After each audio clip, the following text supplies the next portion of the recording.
나이가 들수록 숨이 쉽게 차거나 깊게 들이마시기 어려운 느낌이 반복되는 분들이 많습니다.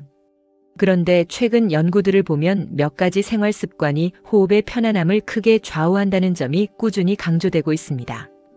오늘은 많은 분들이 놓치고 있는 호흡 불편의 원인들과 일상에서 바로 적용할 수 있는 관리 방법들을 차례대로 정리해 드리겠습니다. 저는 몇 년 전부터 조금만 움직여도 숨이 차고 가슴이 답답한 느낌이 계속되었습니다.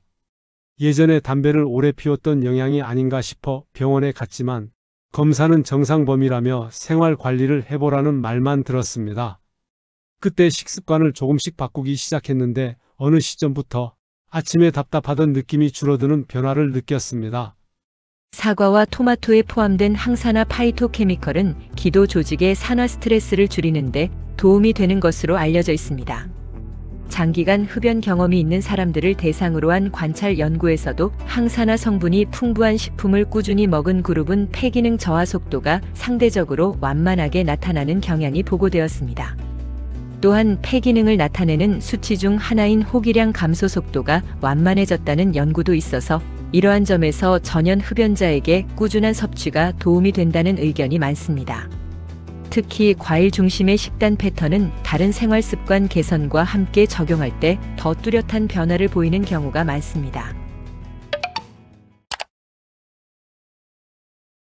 저는 아침마다 사과 반쪽과 토마토 한 개를 챙겨 먹는 습관을 만들었습니다. 처음에는 큰 변화를 느끼지 못했지만 몇 주가 지나자 숨이 차는 느낌이 줄었고 활동이 훨씬 편안해졌습니다. 병원에 가니 의사 선생님께서 이렇게 말씀하시더라고요.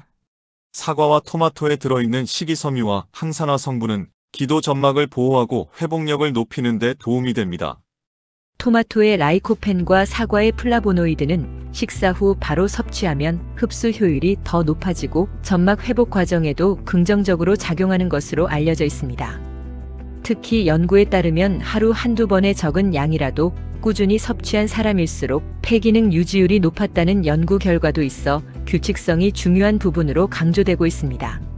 사과와 토마토처럼 준비가 간단한 식품은 루틴화가 쉬워 장기적으로 꾸준함을 유지하기 좋은 장점이 있습니다.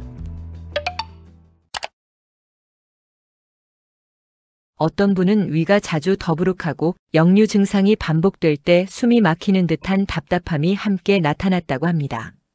처음에는 폐 문제라고 생각했지만 증상 기록을 살펴보니 속쓰림과 호흡 불편이 똑같은 날 반복되는 패턴이 있었다고 합니다.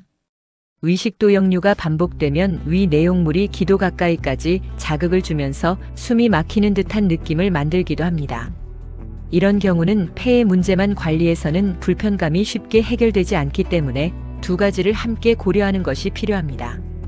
연구에서도 역류가 반복되면 기도 점막이 예민해지고 기침 반응이 증가하는 경향이 있다고 합니다. 특히 생활 리듬을 바로잡아주면 역류 자체가 줄어들어 호흡 부담도 함께 낮아지는 경우가 있습니다. 혹시 여러분도 속쓰림과 호흡 불편감이 동시에 나타난 적이 있으신가요?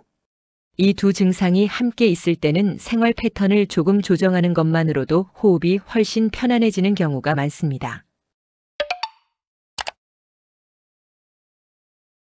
저는 점점 호흡이 답답해서 걷는 것조차 불편할 때가 있었습니다. 의사의 권유로 색이 진한 채소류를 더 챙겨 먹기 시작했고 시간이 지나면서 호흡이 한결 부드러워지는 변화를 느꼈습니다. 카로티노이드나 퀘르세틴 같은 성분은 토마토, 당근, 사과, 양파처럼 일상에서 자주 먹는 식품에 들어있으며 기도세포의 산화 스트레스를 낮추고 점막을 안정시키는 데 도움이 되는 것으로 알려져 있습니다. 사과와 토마토를 기본으로 하고 베리류나 녹황색 채소를 함께 먹으면 항산화 지표가 더 안정적으로 유지되는 경향이 있습니다. 이러한 조합은 기도 점막의 회복 탄력을 높여 일상 중 갑작스러운 호흡 불편을 줄이는 데 도움이 됩니다. 저는 숨이 차서 걷기 어려울 때 심장 문제인가 걱정을 했던 적도 있습니다. 병원에 가니 의사 선생님께서 이렇게 말씀하시더라고요. 호흡이 답답한 느낌은 폐기능 저하뿐 아니라 호흡근 약화와도 관련이 있습니다. 호흡근은 숨을 들이쉬고 내쉬는 동작을 직접 담당하는 근육으로 가슴과 배 주위에 위치해 호흡의 힘과 깊이를 만들어주는 역할을 합니다. 가벼운 호흡근 운동을 꾸준히 하면 호흡 깊이가 좋아지고 산소 교환이 자연스럽게 안정되는 데 도움이 됩니다. 대표적인 간단한 운동 방법으로 코로 4초 동안 천천히 들이쉬고 입으로 6초에 걸쳐 길게 내쉬는 동작은 호흡근을 부드럽게 움직이게 해 호흡의 깊이를 안정시키는 데 도움이 됩니다. 규칙적으로 반복하면 숨이 차는 부담이 줄어들고 일상에서 호흡 리듬이 자연스럽게 편안해지는 데 도움이 됩니다. 또한 항산화 식단을 함께 유지하면 전신 염증 부담이 낮아져 호흡근이 받는 스트레스를 줄이는 데 긍정적으로 작용한다고 알려져 있습니다. 호흡근은 나이가 들수록 쉽게 약해질 수 있지만 가벼운 운동만으로도 기능 유지에 의미 있는 변화를 만들 수 있습니다. 이제 끝까지 보신 분들을 위한 보너스 팁 2가지를 알려드립니다.